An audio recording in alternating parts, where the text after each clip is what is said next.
नमस्कार साथियों। वाक्य शुद्धिकरण के हमने बहुत सारे जो है भाग देखे थे। मुहावरे संबंधी भी देखे थे। हमने इससे पहले संयोजक संबंधी देखे थे। तो अन्य जो महत्वपूर्ण जो वाक्य हैं उसके बारे में हम चर्चा करेंगे। हमने जो है वो 18 वाक्य कल कर दिए थे और आज हम 19वें वाक्य करेंगे। ठीक है, ये देखिए आप। जैसे कि है कि वह आटा पीसने गया है। पहला वाक्य आप देखिए कि वह आटा पीसने गया है, तो क्या होगा? शुद्ध वाक्य क्या होगा? वह गेहूं पीसने गया है। अब देखो, अब ये जो आटा है ना, वो पहले से ही पिसा हुआ है। आटा पिसा हुआ आता है, पहले से ही पिसा हुआ आता है। और ये जो गेहूं है, गेहूं को पिसवाते तब आटा बनता है। गेहूं को पिसवाने के बाद आटा बनता है। तो वह आटा पीसने गया तो वाक्य तो अशुद्ध हो गया ना। तो सही वाक्य क्या है? वह गेहूं पीसने गया है। ठीक है, अगला 20वें के वाक्य की चर्चा करेंगे। जैसे यह आपका ही हस्ताक्षर है। यह आपका ही हस्ताक्षर है, तो क्या होगा? यह आपका ही हस्ताक्षर है। देखो, यह आपका ही हस्ताक्षर है, तो क्या होगा? ये आपके ही हस्ताक्षर है। तो देखो, ये जो आया, यह के स्थान पर इसने ये प्रयोग हुआ है। यह के स्थान पर ये। ठीक है, और अगर इसको मैं व्यवस्थित रूप से आपको बताऊं तो ये देखो, यह जो आया, यह के स्थान पर ये प्रयोग हुआ है। ठीक है, यानी कहने का मतलब यह है कि यह आपका ही हस्ताक्षर है। तो सही शुद्ध वाक्य जो होगा, ये आपके ही हस्ताक्षर है। अब 21वां जो है वो कि मन को लघु मत बनाओ। क्या है कि मन को लघु मत बनाओ। और शुद्ध वाक्य क्या है? मन को छोटा मत करो। ठीक है, लघु के स्थान पे इसने छोटा प्रयोग किया है। ठीक है, ये देखो, ये जो लघु है, इस लघु के स्थान पे क्या प्रयोग हुआ है? छोटा। तो ये है, क्या है? शुद्ध वाक्य। ठीक है, और मैं तेरे को मिठाई लाया हूँ। अब देखो, ये जो अगला है, मैं तेरे को मिठाई लाया हूँ। मैं तेरे को मिठाई लाया हूँ, तो तेरे के स्थान पर तेरे लिए। ठीक है, मैं तेरे को मिठाई लाया हूँ, मैं तेरे को मिठाई लाया हूँ, मैं तेरे लिए मिठाई लाया हूँ। तो मैं तेरे लिए मिठाई लाया हूँ, यह वाक्य जो है वो शुद्ध वाक्य है। अब हम आगे चर्चा करेंगे इसकी। मित्रों, जैसे 23वां, मेरे पास केवल मात्र 10 रुपये हैं। तो मेरे पास 10 रुपये हैं।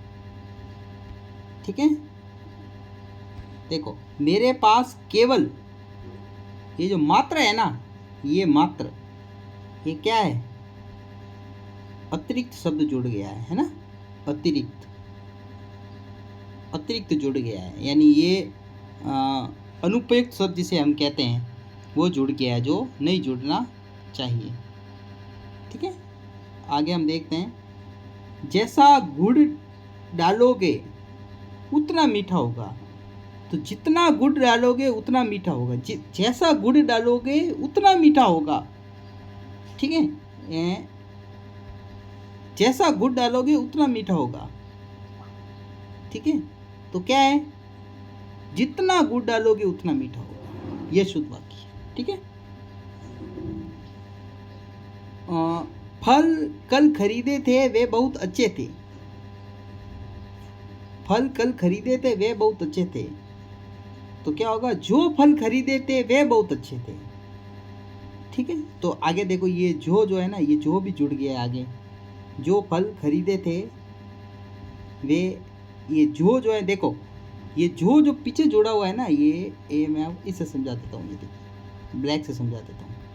ये देखो जो, ये जो है ना, वो जो है वो इस वाक्य में पीछे है और इस शुद्ध वाक्य के अंदर आगे आ गया। ये देखिए, तो अगर पर्टिकुलर अगर आप शुद्ध वाक्य देखेंगे तो ये होगा कि फल जो फल फल फल कल खरीदे थे वे बहुत अच्छे थे, जो फल खरीदे थे वे बहुत अच्छे थे। तो ये जो है वो शुद्ध वाक्य है। ठीक है, अगला है 26वां। उसमें अभी बच्चाई है। वाक्य क्या कह रहा है? बच्चाई। ठीक है, ये कह रहा है कि बच्चाई, तो बच्चाई के स्थान पे क्या है? बचपना है। बच्चा ही नहीं कह सकते आप। छोटा अगर कोई बच्चा होता है और आप ऐसे थोड़ी कह सकते हैं उसमें भी बच्चा ही है, तो उसमें क्या है? बचपना है। ठीक है, और 27वें शब्द की अगर हम बात करते हैं 27वें शब्द की, तो 27वां जो है वह वहाँ की तंबाकू अच्छी होती है। क्या कह रहा है मित्रों? वाक्य वहाँ की तंबाकू अच्छी होती है।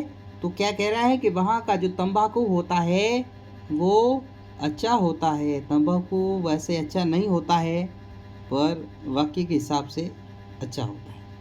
ठीक है, वहाँ की तंबाकू अच्छी होती है। तो की जो है ना, की के स्थान पे इसने का दे दिया। ठीक है, शेयर कर दीजिए क्लास को, और अगर चैनल पे नए हैं तो सब्सक्राइब भी कर दीजिए।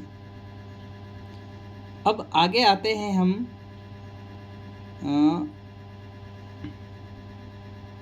तंबाकू वाली बात होगी 28वां वाक्य। ठीक है, 28वां कि सब्जी में हरा धनिया डाली गई। सब्जी में हरी धनिया डाली गई, सॉरी, हरी धनिया डाली गई। तो हरी की जगह हरा धनिया, हरी की जगह हरा धनिया। कहने का मतलब सब्जी में जो हरी धनिया है मित्रों, इसकी जगह पे हरा धनिया। धनिया तो सही है, सब सही है, लेकिन जो हरी के स्थान पे हरा शब्द प्रयोग हुआ है। कह रहा है कि सब्जी में जो है हरी धनिया डाली गई, सब्जी में हरा धनिया डाला गया। अब हम बात करते हैं आगे की। ठीक है, अब हम बात करते हैं 29वां वाक्य। कह रहा है कि इस बात की चर्चा, ठीक है, लाल थोड़ा अच्छा रहता है, इस बात की चर्चा पूरे मोहल्ले में है। इस बात की चर्चा पूरे मोहल्ले में। ठीक है, इस बात की चर्चा पूरे मोहल्ले में। ये दोनों एक जैसे ही रहते हैं। ठीक है, आगे देखो, गार्गी एक विद्वान महिला थी। गार्गी एक विद्वान महिला थी। तो गार्गी एक विदुषी महिला थी। तो महिला के लिए जो अपन शब्द प्रयोग करते हैं वो क्या कहते हैं? विदुषी। विदुषी। ठीक है, और अगर पुरुष के लिए हम जो वाक्य प्रयोग करते हैं, पुरुष के लिए वो हम क्या कहते हैं? विद्वान कहते हैं ना, यह बहुत ही विद्वान व्यक्ति है। आप कभी औरत के लिए नहीं कहते कि वह बहुत विद्वान औरत है, नहीं, वह बहुत विदुषी औरत है। यानी कि जो मैंने इससे पहले जो आपको लिंग संबंधी जो पढ़ाया था उसके अंदर ये बात अच्छे से समझाई थी कि स्त्री के लिए कौन सा प्रयोग होता है। और ठीक है, कहाँ तक हो गए? गार्गी वाला। ठीक है, एक मिनट,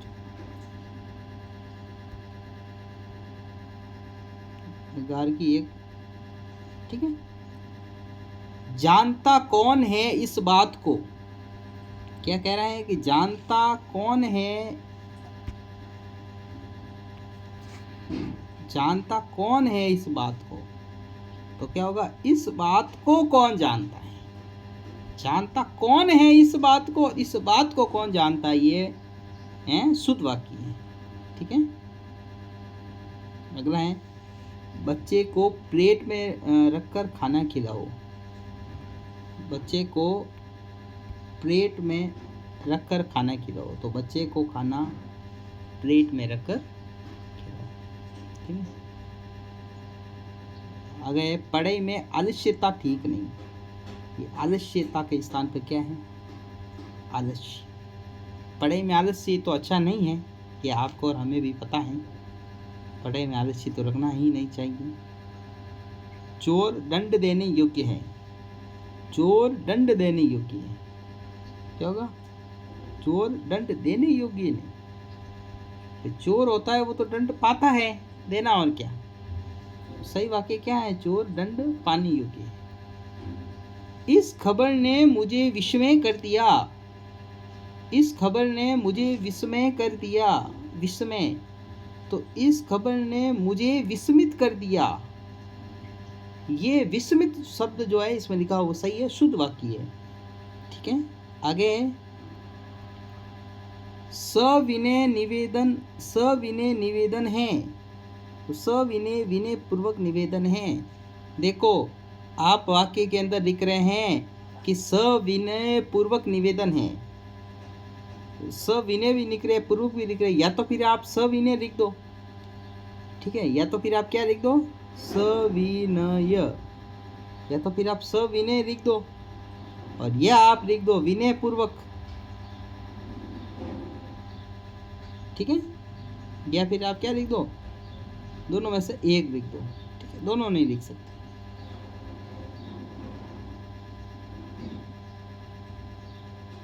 ठीक है, आ गए। हाँ, ये एप्लीकेशन जब आप लिखते हैं तभी आप कभी देखना। देखो मैं आपको बताता हूँ, जैसा पर लिखते हैं सविनय, क्या लिखते हैं? सविनय। कई बार आपने देखा होगा, कई बार मिस्टेक करते हैं, कई बार लिखते हैं सविनय नम्र निवेदन है कि। अगर सविनय नम्र निवेदन लिखा हुआ है तो वो 100% गलत है। सविनय शब्द देखिए, ये सविनय शब्द और नम्र शब्द कभी एक साथ नहीं आते। सविनय का मतलब ही नम्र, दोनों शब्द एक साथ कभी नहीं आते। या तो आप सविनय लिख दीजिए या आप नम्र लिख दीजिए। अगर दोनों शब्दों का एक साथ अगर आप प्रयोग करते हैं तो वो वाक्य गलत है। ठीक है, आगे देखिए कौन सा हो गया? ठीक है, 37वां। उसे प्यास लगी है, उसे प्यास लगी है। तो क्या? उसे बहुत प्यास लगी है। ठीक है, 15 अगस्त को देश गुलामी से आज़ाद, गुलामी की दास्ता से आज़ाद हुआ। ठीक है, तो 15 अगस्त को देश आज़ाद हुआ, ये सही वाक्य है, शुद्ध वाक्य है। वहाँ बहुत नीची खाई है। देखो नीची, नीचे के स्थान पे क्या होगा? गहरी खाई है। जो लोग बाहर जाना चाहते हैं वह जा सकते हैं, जो लोग बाहर जाना चाहते हैं वह जा सकते हैं। देखो वह जा सकते हैं के स्थान पे वे जा सकते हैं। ठीक है, तो सही वाक्य क्या होगा? जो लोग बाहर जाना चाहते हैं।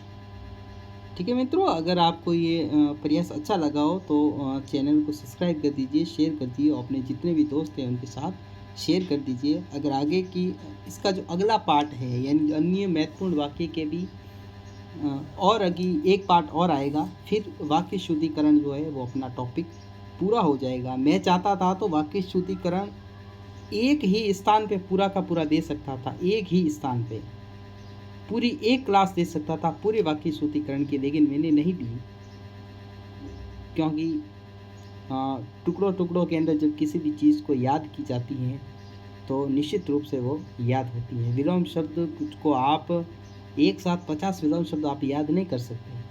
आप विलोम शब्द, पर्यायवाची शब्द, अगर इनको ये याद होते हैं हमेशा के रूटीन के अंदर, हमेशा के आप रूटीन ले लो, कोई मैं हमेशा के 5 विलोम शब्द याद करूँगा, 10 याद करूँगा, 5 पर्यायवाची याद करूँगा, ठीक है, तो ये याद हो सकते हैं, वरना ये याद मुश्किल है। ठीक है, भूल जाते हैं। इस प्रकार से आप भूलोगे नहीं कभी। अगर आप रीट की एसआई की और पटवारी की किसी भी एग्ज़ाम की तैयारी कर रहे हैं और उसमें हिंदी व्याकरण अगर सब्जेक्ट आ रहा है और आता ही है तो इस चैनल से आप जुड़िए और इस कक्षा का आनंद भी उठाइए। जय हिंद, जय भारत।